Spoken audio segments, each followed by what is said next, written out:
Congratulations, Coach. A big win, your first ever varsity win at Parker. How does that feel tonight? It feels great. Nothing better than a win.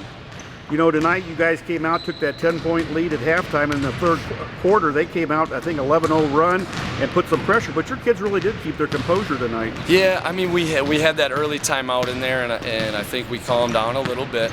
But yeah, that 10-point lead was gone quick. They came out ready to go. I credit them for making that strong run. Their guards were in control. You know, they didn't start playing individually. They started even playing more together with East, and our guys really had to buckle down and stay disciplined on the defensive end for us to get started.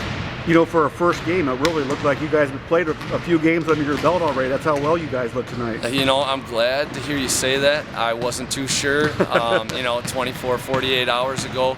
But the guys have been working really hard for this point. And I told them, you don't get game one back. You know, you can't wait for tomorrow. It's got to happen today. You know, after that run, I think you brought in some kids off the bench just to give your starters a little time just to think about it a little bit. And that really seemed to help. Absolutely, yeah. A couple guys, Jaden Ellis, Vernon Davis, Alonzo, Malik. Ed gave us a couple minutes. Those guys came in, and our pressure didn't let up. Our intensity didn't let up. We weren't too confused on who was guarding what. We had a little stretch there where we needed to figure things out, communicate a little bit more. But for the most part, they came in, they were ready to go. They picked up our intensity, which we need. We have to have.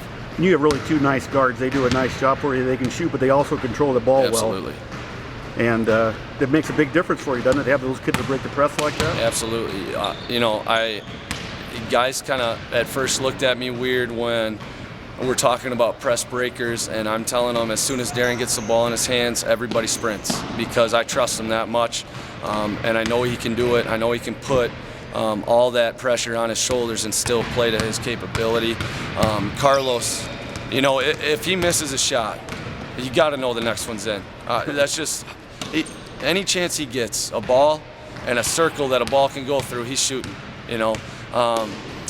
And they don't wear down either. Well, and they've worked hard to be at that point off season, and the last week and a half working hard to be conditioned to be able to run that long. You have some pretty physical kids too. You can bring them off the bench, some big guys that I wouldn't want to run into at all. Yeah, definitely. And we encourage that. You know, some guys seem to think that, you know, touching somebody else on the basketball floor is going to be a foul. And it's going to be a foul sometimes, but we've got to make sure the other team knows we're there and feels us throughout the game. And how big is this first win for you as you celebrate Thanksgiving now? Hey, it's one. You know, I told the guys, feast tomorrow, be ready to run on Friday, and go again on Saturday. But yeah, it definitely feels good getting the season started off this way with a tough victory. Congratulations on the rest of the season. Hey, thanks a lot.